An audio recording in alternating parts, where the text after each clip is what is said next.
Assalamualaikum warahmatullahi wabarakatuh. Perkenalkan, nama saya Gani Ali Fauzi, mahasiswa Universitas Islam Bunga Bangsa Cirebon, program studi komunikasi penyiaran Islam. Pada video kali ini, saya akan menjelaskan materi pertemuan ketiga dan keempat mata kuliah bahasa jurnalistik mengenai makna dan diksi. Bagian yang pertama, hakikat makna.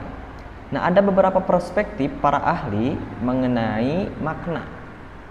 Perspektif yang pertama itu dari Anwar tahun 2002.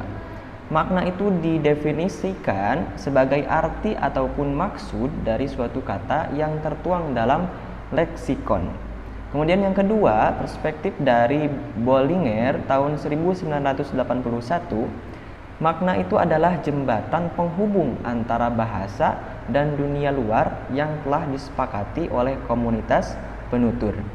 Kemudian perspektif yang ketiga dari Aminuddin tahun 2003, proses pemaknaan terjadi dalam 3 tingkat, yaitu abstraksi logis, yang kedua bentuk kebahasaan, dan yang ketiga isi komunikasi.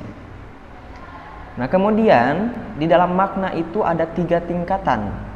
Tingkatan yang pertama itu menghasilkan pemahaman tentang cara mengubah atau mengolah pesan secara logis dan juga benar.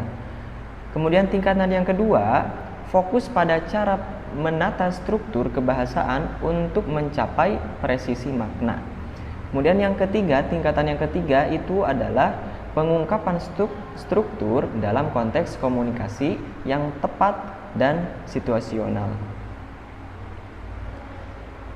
Kemudian kekuatan konteks, kita perumpamakan amplop dan juga perempuan ya. Kasus yang pertama itu tentang amplop. Contohnya, tolong belikan amplop. Nah, makna itu termasuk makna leksikal atau pembungkus surat. Contoh yang kedua, beri saja dia amplop. Nah, makna itu termasuk adalah makna kontekstual atau uang suap gitu ya. Kemudian kita masuk ke perumpamaan dari kasus perempuan. Perempuan itu ibu saya. Nah, makna itu adalah makna keibuan, halus dan juga positif. Kemudian, dasar perempuan. Makna itu adalah makna emotif negatif atau tamak ya. Kemudian di dalam makna itu ada denotatif dan juga konotatif. Apa itu makna denotatif dan juga konotatif?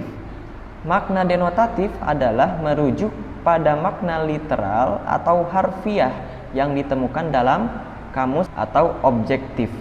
Contoh, meja merujuk pada furnitur dengan permukaan datar dan kaki penompang. Nah, kemudian konotatif itu melibatkan asosiasi, perasaan atau konsep abstrak ya, seperti subjektif ataupun interpretatif. Contohnya, asosiasi melati dengan kesucian atau baja dengan keteguhan hati. Kemudian leksikal dan pragmatik. Apa itu makna leksikal dan pragmatif? Makna leksikal adalah makna yang umum diterima secara universal dalam suatu bahasa. Contoh, makan berarti memasukkan benda ke mulut dan menelan. Nah, itu adalah makna leksikal. Kemudian apa itu makna problematik? Makna yang sangat bergantung pada tujuan komunikasi dan juga situasi sosial. Contohnya, bisakah kamu membuka jendela? Nah, itu bukan pertanyaan tentang kemampuan fisik, melainkan sebuah permintaan bantuan. Nah, kemudian bagian kedua yaitu diksi jurnalistik. Diksi jurnalistik adalah pilihan kata yang tepat adalah kunci efektivitas berita. Nah, ini ada klasifikasi diksi jurnalistik, itu ada beberapa poin ya. Poin yang pertama, sinonim, yaitu memilih kata dengan arti mirip namun nuansanya justru sangat berbeda. Kemudian poin yang kedua itu adalah nilai rasa. Kata yang memicu emosi tertentu kepada si pembacanya gitu ya. Kemudian poin yang ketiga itu konkret, merujuk pada objek nyata yang dapat di indera. Kemudian poin yang keempat itu abstrak, yaitu merujuk pada konsep ataupun ide non-fisik. Poin yang kelima yaitu umum, kata dengan cakupan makna yang sangat luas.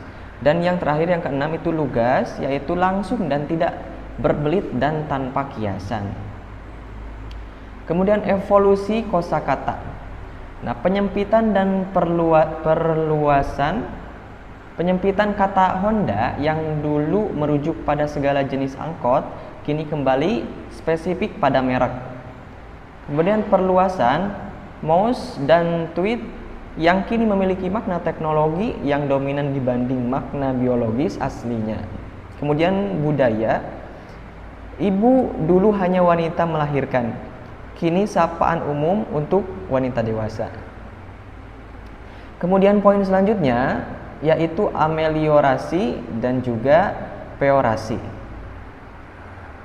Ameliorasi adalah peningkatan makna kata menjadi lebih positif ataupun terhormat. Contohnya, contoh perubahannya, kakus ataupun WC diganti menjadi toilet. Kemudian proses peorasi yaitu adalah penurunan makna kata menjadi lebih negatif ataupun merendahkan. Contoh perubahannya, bini netral, kurang formal atau kasar ya kalau bini itu. Nah, kalau gerombolan itu netral dan justru konotasi negatif. Nah, itu mengenai ameliorasi dan juga peorasi. Diskusi dan pertanyaan ya mungkin cukup sekian dari saya pada pertemuan ketiga dan keempat. Bila ada yang ingin ditanyakan, boleh langsung di komen aja di kolom komentar. Mungkin cukup sekian. Wassalamualaikum warahmatullahi wabarakatuh.